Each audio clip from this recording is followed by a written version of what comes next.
Ngayon pag-usapan natin itong e-files automation accounting system.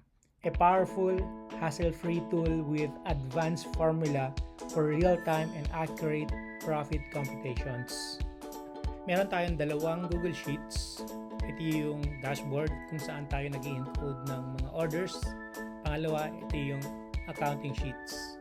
Sa accounting sheets, meron tayong 4 na tab. Ito yung dashboard, expenses, data validation, and orders data. Sa orders data, dito napupunta lahat ng details na ini-encode natin sa 5 platform. Ito yung Suki, Shopee, Lazada, TikTok, Facebook. So dito napupunta yan sa my orders data. Sa data validation, dito mo i-encode kung magkano yung mga price ng products, product cost, kung magkano yung kuha mo sa supplier or manufacturer, or sa kung saan man galing yung product. Kung ikaw ay reseller, magkano yung kuha mo sa kanila. Ito yun, dito mo ilalagay. Tapos dito mo ilalagay yung fulfillment fee, kung magkano yung gastos mo or pinambili mo or expenses mo dun sa packaging materials or sa ano pa ba yung mga yung stickers, gano'n, per pouch to. So nilagay ko 5 pesos lang kasi mura lang naman to. Magkano ba yung pouch? I think nasa 50 centavos. Yung sticker, I think wala pang 50 centavos yun. Yung packaging materials like bubble wrap or yung packaging tape, ganun. So nilagay ko na lang doon, 5 pesos na lang to. And then sa Suki, magkano ba yung collection fee sa Suki? Sa ngayon wala silang collection fees. Kung magkano yung amount na benta mo, yun yung exact amount na makukuha mo. Samantalang sa Shopee, Lazada, TikTok, meron silang collection fees. I think nasa 15% sa Shopee, sa Lazada, ganun din, or 12%. Sa TikTok, not sure kung ilang percento, paki-verify na lang. Sa Facebook, 0 yan, pero kailangan mong mag-ads para makapag-generate ka ng traffic and eventually sales. Dito naman, dito ako maglalagay kung magkano yung sales goal per agent. So nilagay ko na lang dito 800,000 per month. And dito sa mga expenses, dito ka mag-encode ng expenses nyo. Importante yung date at yung amount. Okay? Kasi ito lang naman yung kailangan dito para ma-generate itong amount na to. Kailangan nyo ng date at kailangan nyo ng amount. Pero mas maganda kung lagyan mo ng descriptions. Okay? So either VAT or non-VAT, walang problema yon. Okay? OR number, alam ko kailangan natin to balang araw. Kaya kailangan na rin natin ilagay. Pero hindi siya nagmamatter dito sa my amount. Okay? Kasi ang kailangan lang talaga dito yung start date, end date, and then yung amount. Then sa dashboard, in-explain ko na to sa first video natin. Pakibalikan na lang. Pero magtataka kayo dito, ang gross sales ay 27 million for how many months? November to April 30. November 2024 to April 30, 2025. So 27 million. Pero bakit kaya 6 million lang yung yung profit? Kaya kailangan nyo rin i-check, kailangan nyo basahin yung data kung nasaan yung pera. Yung iba nasa RTS. Kasi imagine 21.81% yung RTS, so that's 5.9 million. And then yung out for delivery rate 9.35 or 2.5 million. Yung problematic 22% or 6 million. So kaya eto, kailangan yung gawa ng paraan to, especially itong problematic, kasi pag hindi nyo ginawa ng paraan to, itong problematic na to mapupunta sa RTS. So most likely ganun ang mangyayari kasi problematic, ito yung mga orders na nag-deliver sila sa address kaya lang wala yung customer or hindi siya nag-iwan ng pera or hindi mahanap yung bahay. Kaya importante meron tayong isa pang sheet, yung itong delivery support team, kasi ito yung tool para malesen yung yung RTS natin. Kasi imagine mo 5.9 million ay kung mag-hire ka na lang ng 10 staff para tawagan, inform or i-manage yung problematic at RTS ninyo. So para bumaba to. Kaya kailangan nyo ng delivery support team Google Sheet. Why? Kasi kaya nyong i-filter out yung mga product na may problema. For example, naka-pending. So, bakit may pending? So, pwede mong kausapin yung staff ninyo kung ano yung reason kung bakit naka-pending lahat ng mga to. Or gusto yung malaman kung sa anong product yung naka-confirm, yung product na naka-fulfilled, yung product na naka-RTS na. Then yung delivery status naman, eto malalaman nyo dito kung sino yung mga customers na nasa problematic yung orders nila. So ayan yun. So meron na kayong data agad, pwede nyo agad sila tawagan. Eto walang contact number dito at complete number kasi si Lazada at Shopee hindi nila binibigay yon. Okay. Ito applicable lang to sa mga seller na gumagamit ng Facebook ads. Kasi kailangan natin yun. Kailangan natin yung pangalan, yung contact number para matawagan natin sila just in case may problema yung yung order nila.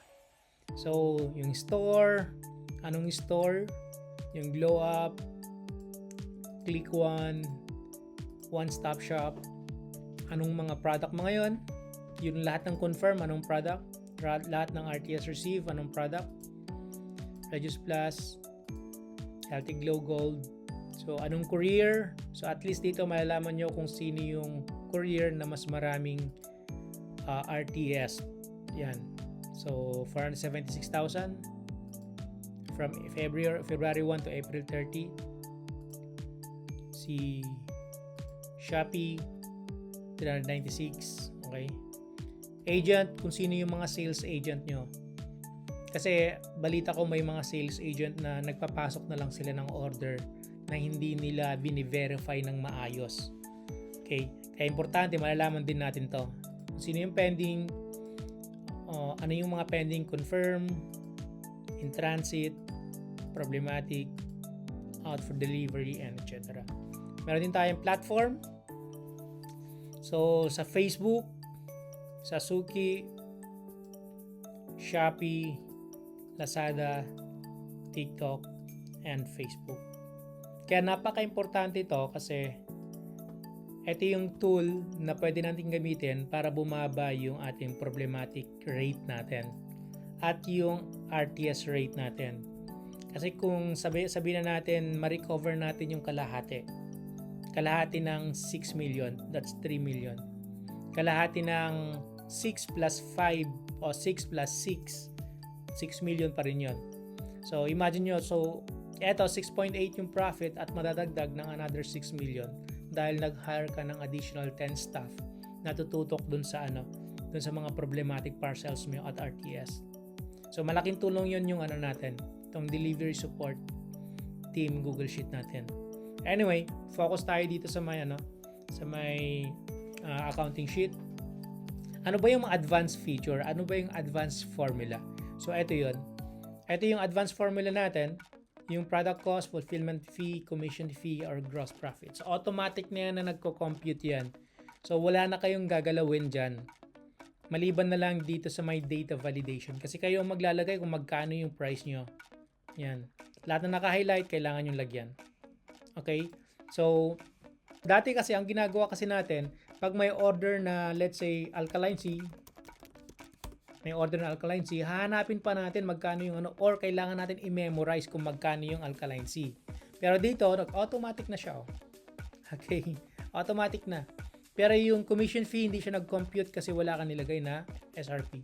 Lagay tayo ng SRP, 500. And lagay natin ng quantity 3.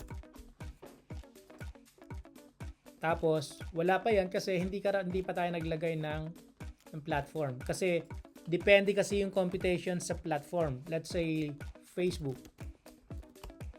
Okay, so yan meron na. Let's say Shopee. Okay. Automatic na nagko-compute na yan. Why negative? Why red? Kasi negative siya. Okay. So lahat ng mga naka-red dito naka-negative yan. Ibig sabihin may mali ka sa computations or may mali ka sa costing. So imagine 3 quantity tapos 500 lang yung SRP mo. Tapos yung product cost is 160. 160 times 3. So magkano yun? So lugi ka. So dapat ang SRP nito nasa 900. Yun. So yan. Kaya kailangan mo lang i-double check yung yung kung magkano ba dapat talaga yung SRP mo. Kasi pag hindi mo chine-check yung SRP mo, malulugi ka. Kung ang SRP mo ng isang quantity ay let's say 100 pesos lang, so wala kang kikitain. Why? Kasi ang product cost mo is 160 tapos bibenta mo 100. So lugi ka doon. Let's say 180 yung yung SRP mo. Lugi ka pa rin 12 pesos. Okay, let's say 200. So ayan, meron ka ng 5 pesos na kita. Okay, kaya dapat aralin mo kung paano gumawa ng tamang computation sa SRP. Magkano ba yung gusto mong kitain dyan? 250? So, meron kang 47 pesos. I think eto makatarungan na to. Okay? Maliban na lang kung Facebook ads yung ginagamit mo. Kasi kung Facebook ads yan, mababa yung 250. I think nasa 450, mga ganun. So, ito dapat yung mo, SRP mo. Okay? So, eto, Shopee, let's say Lazada. Kita mo nagbago. Okay, so yung Suki 0. Why 0? Kasi dito sa nilagay mo na na commission fee ay 0. Tapos dito sa yung Alkaline C natin, Alkaline C ang nilagay mo dito ay 160 pesos. So 160. Kung baguhin natin tong data validation ng 50 pesos, dito magiging 50 pesos na. Unlike dati kasi, ang ginagawa natin, kung anong product nilalagay natin dito, kailangan natin i-memorize kung magkano yung product cost niya. E paano kung meron kang 100 na products? Kailangan nyo bang i-memorize lahat yon? Of course not. Matatagalan ka. Kailangan mong i-type dito kung ano yung product. Tapos titignan mo dun sa ibang sheets kung magkano man yun, magkano yung presyo ng product na yun, magkano yung product cost, at yun ang ita-type mo dito. At prone yun sa sa error. Ngayon, ginawa natin, naka-automate na yan. Okay? So, example natin na. Okay, so example natin, mag-encode tayo dito. Encode tayo. Okay. Let's say mag-encode tayo dito. Kunwari, ito yung i-encode natin ngayong araw. So, mag-encode tayo. So, dito sa mga accounting, ito, kita nyo, nag-highlight ako dito para makita nyo kung hanggang saan yung, yung previous na na-encode. So, dito tayo maglalagay. Yan. Kung sabihin na natin ngayon lang to. November,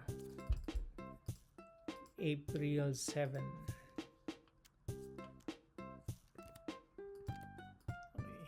Okay.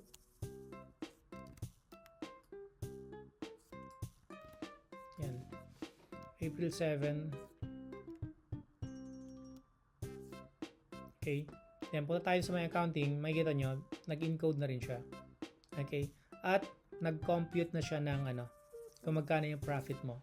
Ang profit mo ay nasa 2, ito yun. Nag-automatic compute na siya agad. So, hindi mo na kailangang i-manual encode kung magkano yung product cost. Hindi mo na kailangang ilagay kung magkano yung fulfillment fee. Yung commission fee ang ginagawa natin, gumagawa tayo ng formula dito para mag-automatic na mag-compute to. Tapos mag-compute yung gross profit. Pero how about yung product cost? So, kailangan pa natin tignan kung magkano yung product cost ng Alkaline C, 24K Gold Serum, yung Reduce Plus, tapos itatype pa natin dyan. Matagal yun. Okay? At prone yun sa error. Kaya kailangan i-automate natin yan. Tapos, lalabas na rin dito kung magkano yung profit mo. So, yung expenses, ito yung expenses dito, nanggaling dito sa may dito, 3.7.